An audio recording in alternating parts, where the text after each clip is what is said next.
Olá, bem-vindos mais uma vez ao Papo com Gestor aqui da Rio Claro Investimentos. Meu nome é Pedro Jobim, estou mais uma vez aqui com o Lucas Rádio, nosso diretor de gestão, e hoje vamos falar sobre o mês de setembro de 2023, o que aconteceu ao longo do mês, como isso impacta os nossos investimentos, a nossa vida, em especial o portfólio dos clientes aqui da Rio Claro Investimentos.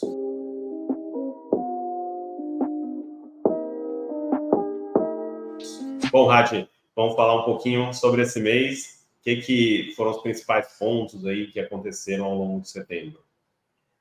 Pois é, como sempre, né? Um mês que tem de tudo dentro dele, tem alta, tem baixa, você acha que vai para um lado, no final foi para o outro.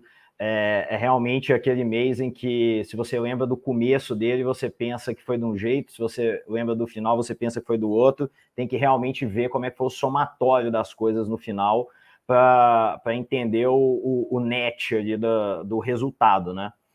E o que a gente teve a grande mensagem que a gente vai ver tem muito a ver com a taxa de juros, tá? Principalmente puxado pelo mercado americano. E aí, antes eu vou só aqui, né, falar brevemente dos resultados finais, mas isso dá para a gente já ir vendo aqui, né? Eu estou falando de juros americanos futuros aumentando, o Ibovespa 0,71, é aquela coisa, já teve muito mais alto, então no final, né, você fica até surpreso de ter terminado positivo, porque no final do mês estava realmente numa tendência de queda muito forte. O IFIX... Quem ali no início do mês acabou levando um prejuízo grande, né? Que a gente teve uma alta grande ali ao longo do mês e depois uma queda. Só pegou a parte ruim do setembro, né? Exatamente, acontece às vezes. O IFIX, que naturalmente é muito sensível a juros, ali em 0,20, também, né, muito na segunda quinzena. Dólar, falou em juros altos, falou em moeda do país se fortalecendo. CDI aí com o novo corte, que já estava precificado, né, de 0,5%, aí em pouco menos de 1%. E o S&P 500 numa queda muito expressiva, né, lembrando que 5% em um mês no mercado americano é muita coisa, mas vem carregada dessa notícia de que, olha, não só não estamos falando que não vamos baixar os juros por agora, mas estamos falando que ainda tem chance da gente aumentar os juros em novembro. Foi um pouco esse o tom, foi um pronunciamento ali do Fed muito duro e um pronunciamento que mostrou muito como eles pensam, porque os dados estão um pouco erráticos.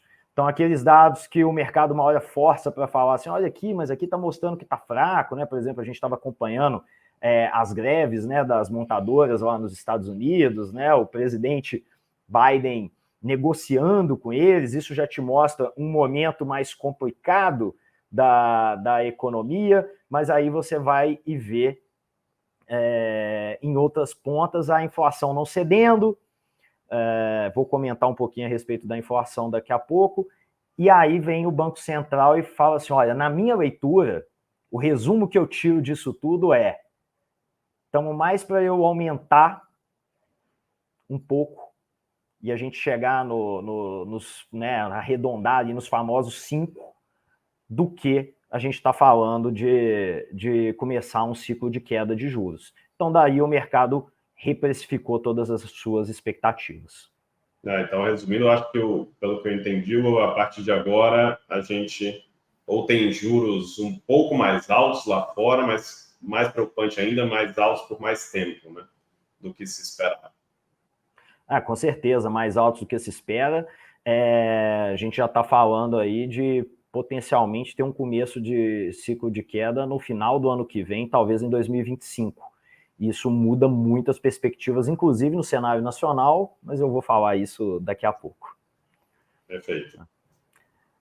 No geral, a gente falando aí de China e Estados Unidos, muito pouca novidade, né? A gente ainda falando da China não conseguindo estimular a sua economia. Você vê que lá, como eu disse da última vez, né, eu lembro bem aqui do nosso último papo com o gestor, falando que eles estão com um problema contrário do mundo, eles estão precisando estimular a inflação, né? É uma questão ali contrária. Então, eles reduziram o que a gente poderia chamar ali de compulsório, tá? Eu falo porque aqui é o compulsório, lá é um pouco diferente, mas eles reduziram o compulsório dos bancos para tentar colocar mais dinheiro em circulação e estimular a economia, né? E na Europa, você já tendo um resultado ali de inflação um pouco mais sob controle, mas lembrando que a inflação da Europa, na média, nos países onde a coisa estava um pouco mais agravada, estava mais alta do que a dos Estados Unidos, né? E lembrando que a Europa tem um caso um pouco mais complexo, porque os Estados Unidos têm uma inflação por causa de uma economia aquecida.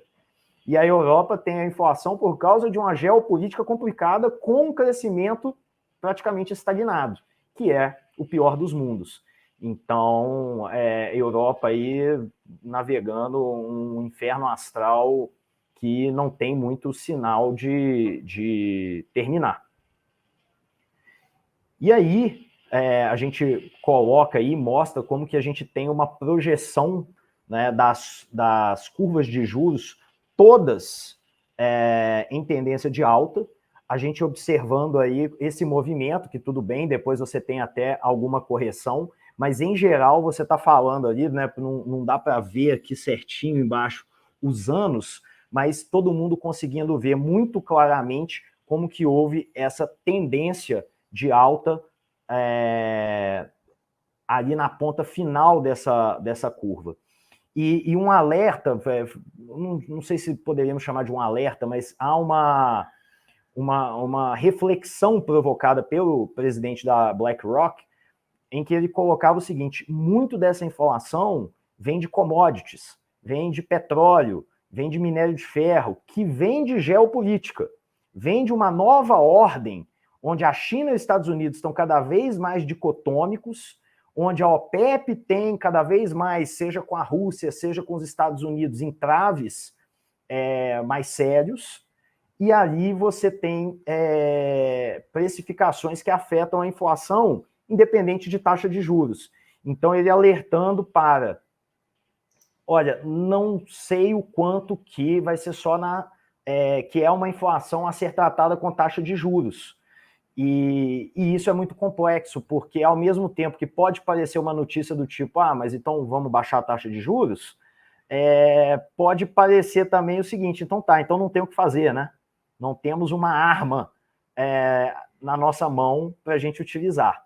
Então, ele inclusive coloca que não vê uma recessão acontecendo, vê uma recessão branda, talvez em 2025, o que, por um lado, é uma notícia boa em termos de economia, de aquecimento econômico, mas é uma notícia ruim porque você continua falando de um mundo de juros altos. Mundo esse que está extremamente endividado, haja visto o risco de shutdown que os Estados Unidos teve mais uma vez agora no começo de outubro, por causa da sua dívida que não para de escalar. Então você tem um mundo endividado com taxa de juros extremamente elevada. Tá? Acho que aí é um breve resumo, mas eu acho que o highlight aí é a gente falar de um título de 10 anos dos Estados Unidos flertando com 5% ao ano. Né? Todo mundo está acostumado a ter uma referência de 6% ao ano de retorno nos Estados Unidos em um portfólio predominantemente de ações. Né? E, de repente, você está falando que com um bonde de 10 anos, daquele que é o título, que até bem pouco tempo atrás era o mais seguro do mundo, você já consegue ter um retorno muito próximo a isso. Né? É algo de se pensar.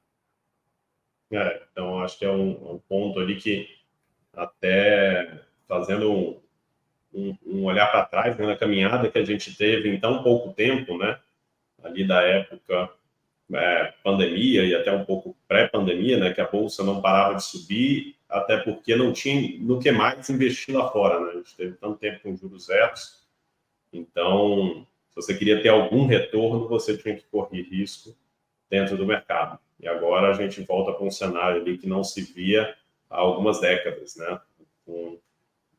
Poder ter um portfólio extremamente conservador, por mais que nesses cenários bonds também tem uma volatilidade grande, mas no longo prazo você ter uma certa certeza ali de quanto você vai ter de retorno com muita tranquilidade, algo que na renda variável a gente não consegue, né?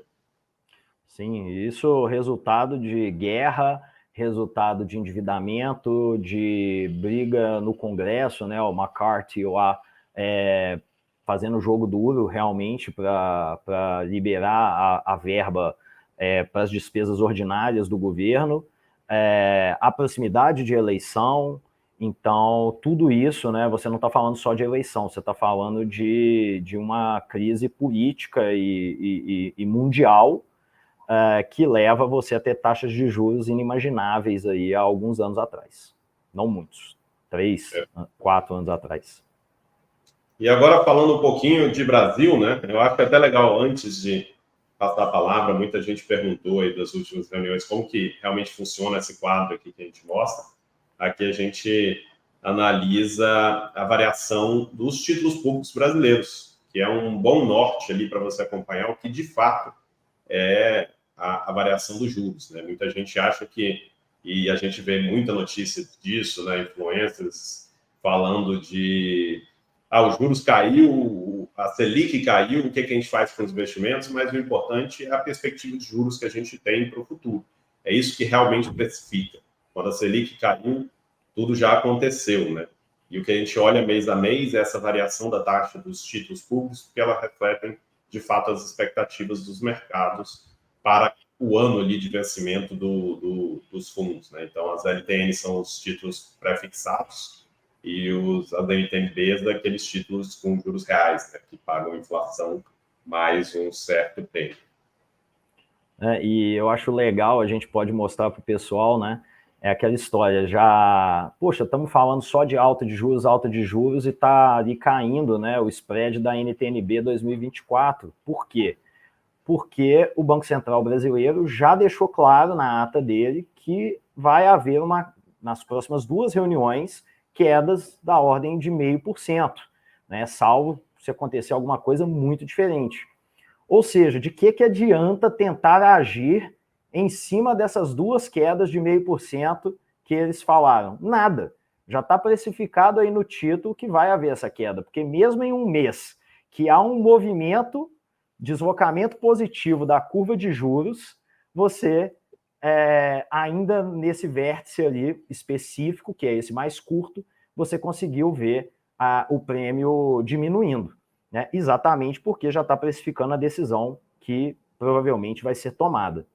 Mas eu acho que do quadro aqui, o que a gente vê é esse deslocamento positivo, que não é nada além do reflexo dos juros americanos. A gente pode pensar um pouquinho, talvez, em déficit brasileiro, né? Muito se falou do fiscal brasileiro durante esse mês, né? Da expectativa que não há de que o Brasil zere o déficit ano que vem, como era uma promessa no começo do ano do Ministério da Fazenda. Mas a grande questão do mês foi realmente o Fed. E aí, o que acontece? Eu já expliquei isso também. Se você tem um Banco Central americano que coloca um certo piso ali, onde os juros vão ficar em torno de 5%, você naturalmente coloca um piso na taxa de juros brasileira em torno de 9% a 10%. Tá? O Brasil, com a diferença de inflação e a diferença de risco entre os dois países, ele tem um spread máximo, que ele, na verdade, um spread mínimo que ele consegue ter entre as taxas de juros. Né? É aquele spread que a gente fala para não gerar arbitragem, senão você começa a comprar uma moeda, vender a outra e ter ganho de graça no mercado, simplesmente por vender onde está, né? Vende lá nos Estados Unidos, compra aqui, investe aqui, ou faz o contrário, dependendo de quem tiver com uma distorção maior aí nos preços. Então, nas taxas de juros. Então, a questão que gerou o deslocamento lá das curvas de juros fez deslocar aqui. Esse é o mundo globalizado, esse é o mercado financeiro, essa é a curva de juros do Brasil, que tem, sim, uma ampla influência do mercado de juros americano. E aí, traduzido na forma mais visual possível, o que eu acabei de falar, né? 2 quedas de 0,5%, né? Ou seja, uma queda, mais alguma queda durante um período ali, porque é enquanto a gente consegue descer a nossa taxa de juros até um certo patamar, onde a gente bate no piso determinado pelo governo americano, e depois daquele vértice em diante, você já entra na incerteza do mercado futuro e, por isso, todo o deslocamento positivo da curva, como eu tinha comentado. Tá? E aí, a nossa diferença aí entre taxa de juros e inflação, mostrando aí que as duas, naturalmente, né, vão sempre andar juntas, com algum deslocamento atemporal, né, mas a gente acompanhando esse movimento aí, que teve muito pouco de brasileiro nesse momento, né? Você está ali com um movimento totalmente provocado pelo cenário internacional, uma vez que a nossa inflação aí, felizmente, está sob controle.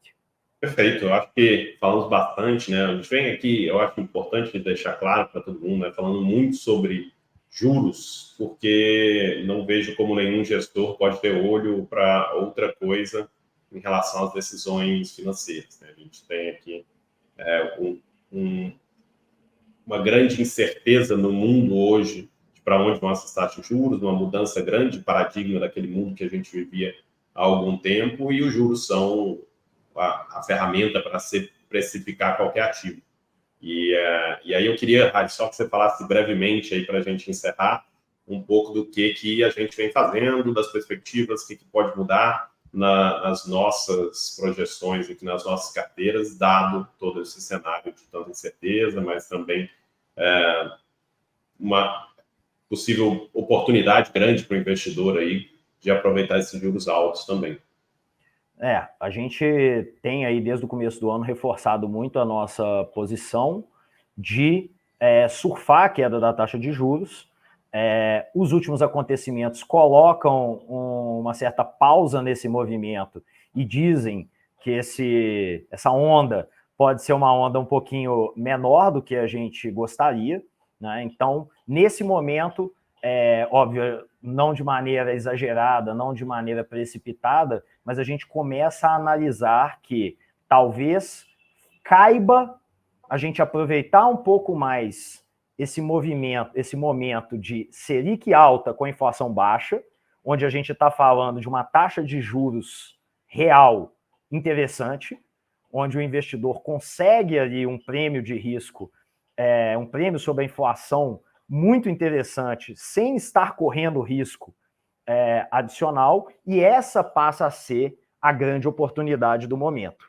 Né? Não estou aqui cravando que é isso, não estou dizendo que é o que vamos fazer, mas essa é uma oportunidade que começa a se desenhar caso esse cenário de fato se estabeleça e a gente veja aí, perceba que vai se concretizar um Fed com taxa de juros com potencial aumento e uma manutenção aí por vários meses antes do início de um ciclo de queda.